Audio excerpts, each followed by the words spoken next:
Hi everyone, welcome to Tech Thursday. My name is Ida and I'm a GIS developer here at RCMRD. Today we'll be talking about StoryMaps and I have a special guest with me.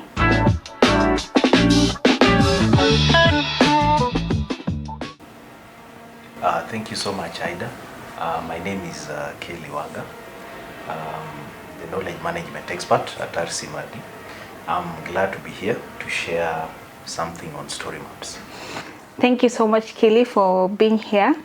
I'm just going to start off by asking, can you just give a brief overview of what StoryMaps are?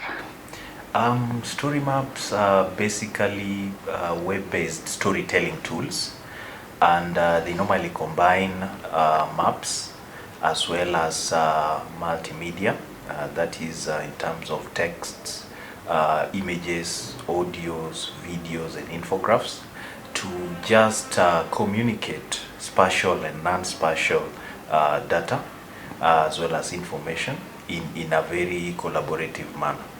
Yes. Okay, that's a good overview, and I'm just curious, how did you know about StoryMaps and what was the first StoryMap that you ever made? I go to use the StoryMap at first, that is a couple of months ago when I stepped into RCMRD. And it was in a place where we were trying to learn about the Kunming-Montreal Global Biodiversity Targets. And the Kunming-Montreal Global Biodiversity Targets actually came into being after the first convention in China, that is Kunming in China, and then it headed to Montreal, Canada. So they crafted the term Kunming-Montreal Global Biodiversity Framework. So this framework has 23 targets, and these 23 targets are supposed to be met by 2030. Each and every member states have a target through what we call the NBSAPs, National Biodiversity Strategies and Action Plans. And so I was trying to explain to some of our member states what really these targets meant.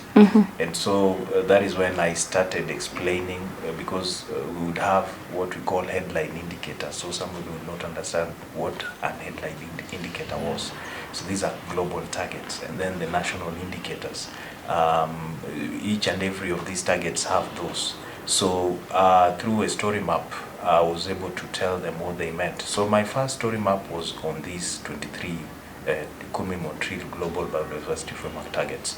And actually they've helped a lot with regards to how people are now understanding issues, how you're supposed to, by 2030 we're supposed to have conserved 30% of land, seas and water, and also with regards to alien species.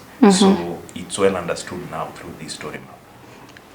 That's a good point of view, because it says that StoryMaps are not only used to narrate stories in terms of maps, but you can also use them to narrate policies or things affecting an area, so on and so forth. Absolutely correct. Absolutely correct. Because a story map has so many elements in it, and probably we'll discuss more about the elements.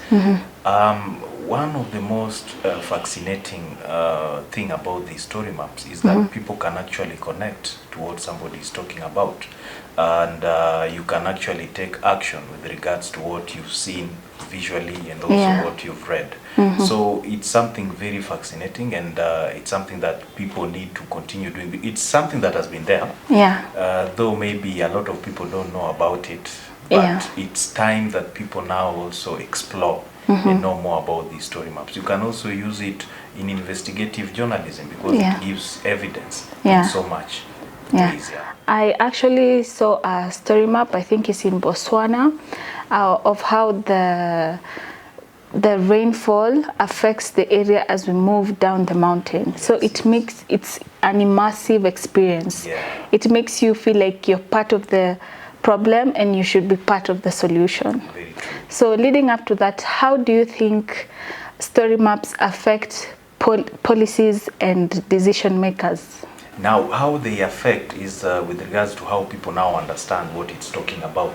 You've mentioned how, you know, it captured your eyes with regards to how you saw the flow. Policymakers are people who want to see impact, and they deal with people, the local people. So at times we call people indigenous and local communities. Yeah. So, and at the grassroots, people only understand what they see. Yeah. So you can't really, you know, you can't really say that I understand this and yet you've not seen it. People have to see something to understand and to get to know how it's flowing. So through story maps, actually you're able to follow through with your eyes. Yeah. And even as you read the description, then you understand even better. So for, you know, the layman there, we can't explain to them using all those scientific kind of knowledge.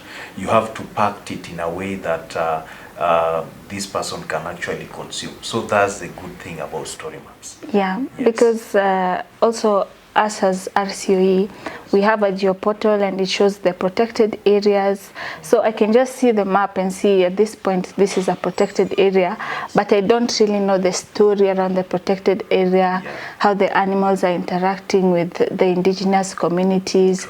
So I think story maps do bring that to life. Yes, they actually do, very much so, because there are also some of those stories that were submitted during one of our competitions, Arts and Maps competition this year. And one that fascinated me is that of the giraffes, the majestic giants of Africa.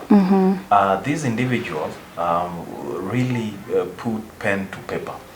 By pen to paper, I mean that he really described, you know, this giraffe migration, their location, how they are getting, you know, endangered through a number of things. One is the sidecar. Sidecar is actually an immersive block as an element in the story map that takes somebody, a reader, through something, through, you know, the visuals and also the text, so you are able to understand what happens. And then he also used some map tours. Map tour telling you, you know, the areas in which these giraffes are located and why we should also conserve them because of the future generation. And he also used some buttons, because you could click these buttons, because buttons are some of these elements that story maps has. You click onto them and it takes you to a story, a particular story of a giraffe. And it was very interesting, very, very interesting. Yeah, absolutely. I agree 100%. And just in case anyone is wondering if story maps are limited to things to do with biodiversity, absolutely not. I've seen a use case where they use story maps to showcase how the development of cities have affected the forest area or the area used for agriculture. So the applications are limitless, basically. Very true. Because just like I also mentioned, in investigative journalism, it's very good in giving evidence. When you give evidence through statistics and you explain it in a way that is very understandable, and story maps is one of those. It gives evidence with regards to statistics or infographics, and when you want to play around with you know, the texts, you also do so through some of those key elements in the story map. And one thing also that I've learned about these story maps is that you can also share them either, you know, privately in an organization or publicly. So it depends with the level of sharing that you want.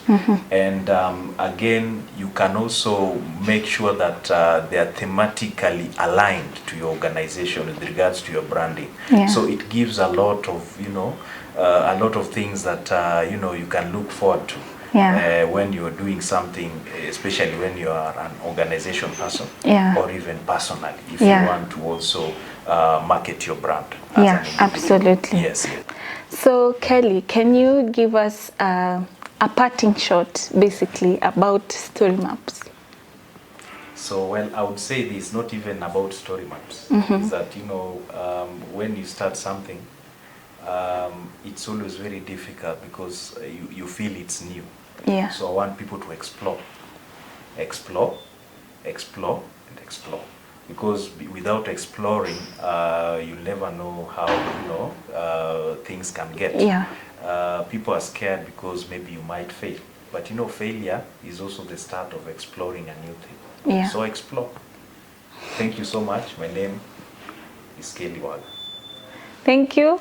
My name is Ida, and if you want more conversations like this, or you're interested in location science, please join us next week on our next episode of Tech Thursday.